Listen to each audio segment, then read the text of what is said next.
Halo, Assalamualaikum, berjumpa kembali di channel Siwar TV. Kopla, tersandung kasus penyerobotan lahan, Rocky Gerung seret nama Jokowi, ditulis oleh Ferry Fadli. Tidak bisa dipungkiri banyak orang yang mengidolakan sosok Rocky Gerung. Hal ini tentu tidak lepas dari kemampuannya dalam menata kata. Di samping itu, Rocky juga kerap nyinyirin Presiden Jokowi, sehingga orang-orang yang tidak suka sama orang nomor satu di Indonesia itu turut senang dengan kelakuan Rocky tersebut. Bukti lain kalau Rocky ini menjadi idola bisa kita lihat dari followers akun Instagramnya yang mencapai 261.000. Begitupun akun YouTube-nya, Rocky Gerung Official memiliki subscriber nyaris 1 juta, atau tepatnya 958.000 subscriber. Bahkan, mantan Menteri SDM yang pernah dipecat Jokowi, Sudirman Said, pernah mengaku ngefans sama Rocky Gerung ini. Sebagian orang menganggap kalau si Rocky merupakan filsuf beneran yang mencintai kebijaksanaan. Kura-kura ia laksana Aristoteles, Plato, dan Sokratesnya Indonesia. Tapi pertanyaannya, apakah benar Rocky seperti yang mereka pikirkan? Tidak juga, Ferguson. Ia tidak sebaik yang dikira. Mau bukti? Coba kita jawab pertanyaan berikut ini. Apa karya Rocky yang dirasakan manfaatnya bagi bangsa Indonesia? Tidak ada sama sekali. Selain dari ia berjasa mempopulerkan kata dongo.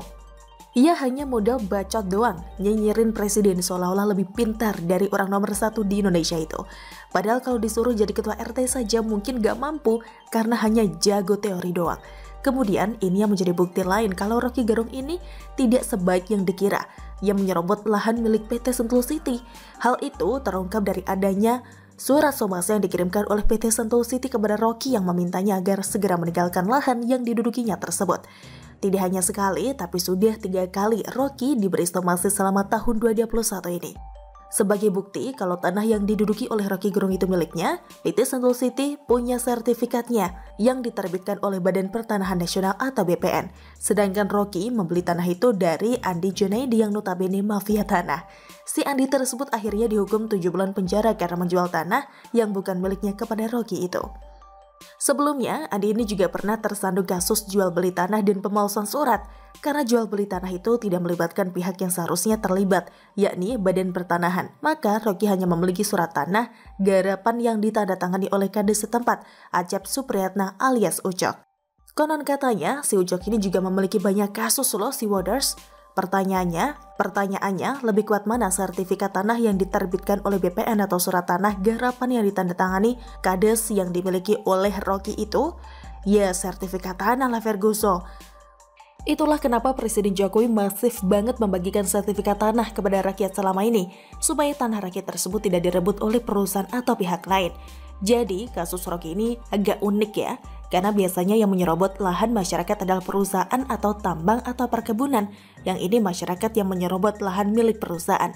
Lantaran tidak punya bukti yang kuat atas tanah yang dikuasainya tersebut, Rocky terancam tergusur dari desa Bojongkoneng, Babakan Madang, Kabupaten Bogor.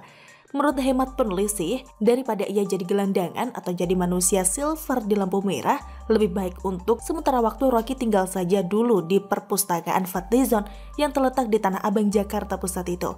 Minimal tidak kepanasan dan kehujanan serta dapat baca buku gratis sepuasnya. Di samping itu, untuk mendapatkan penghasilan, Rocky bisa menjadi office boy di sana. Kan keren, hehehe. Tapi lucunya, bukannya mengikuti saran yang diberikan atau mencari solusi dari permasalahannya tersebut, Rocky malah menyeret-nyeret nama Jokowi yang meminta agar Presiden berpihak kepada rakyat terkait kasus sengketa tanah. Menurutnya, kasus sengketa tanah seperti yang dialaminya membutuhkan political will dari pemerintah. Jadi poin saya selalu mumpung Presiden masih punya sisa 3 tahun, dia lakukan hal yang betul-betul keinginan rakyatnya, bukan keinginan oligarki. Itu dasarnya. Dia, Jokowi, diuji sebetulnya mau meninggalkan legasi atau warisan bahwa dia dipilih oleh rakyat atau dia akan dikenang sebagai boneka oligarki atau sekedar petugas partai, ujar Rocky dengan nada seperti tanpa bersalah. Apa hubungannya kasus ini dengan Presiden Jokowi? Sampai-sampai bawa nama mantan wali kota Solo itu segala. Lagi pula Presiden sudah menunjukkan bukti kalau dia memang sangat peduli kepada masyarakat dengan memberikan mereka sertifikat tanah secara gratis.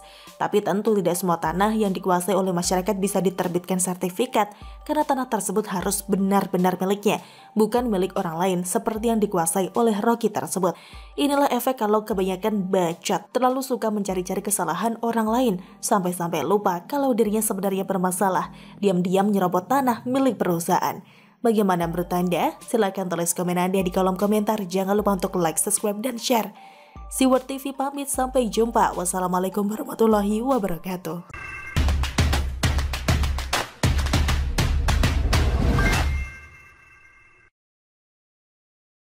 Halo, assalamualaikum, berjumpa kembali di channel Siwar TV. PKS gulirkan Anies Sandi, harusnya usung Novel Bamukmin, dijamin menang. Ditulis oleh Syardi. Tahun ini, tahun 2021, beberapa partai politik mulai menggali kekuatan sendiri sambil memantau kekuatan lawan. Beberapa tokoh politik mulai cari muka agar namanya lebih dikenal masyarakat luas. Ada yang memakai jurus pasang baliho dengan tagline ala marketing. PKS menggulirkan wacana paslon. Presiden PKS Ahmad Sayhu sempat melontarkan duet Anies Sandi untuk Pilpres 2024. PKS sendiri pernah mengusung pasangan tersebut ketika Pilkada DKI. Duet Anies Sandi adalah sebuah keniscayaan, kata Sayhu di Makassar Kamis lalu. PKS sendiri, kata dia, masih mencari figur yang tepat untuk diusung dalam kontestasi Pilpres 2024. Menurutnya, ke depan masih sangat dinamis. Komunikasi dengan pihak partai politik lain juga masih akan dilakukan ke depan. Hahaha, partai semacam PKS masih saja berpikiran konyol. Gini ya, saya kasih tahu, meskipun bisa saja terjadi, ini sangat berat dan besar tantangannya. Pertama, untuk pilkada, oke lah, parpol bisa diusung, tapi kalau urusan jabatan presiden pasti lebih diutamakan ketua umum dong. Gerindra, apa mau usung Sandiaga? Sementara Prabowo juga digadang-gadang didukung untuk nyapres kembali. Sedangkan Anies masih non-partai. Gerindra juga tak mungkin bentuk kembali paslon Prabowo Sandiaga.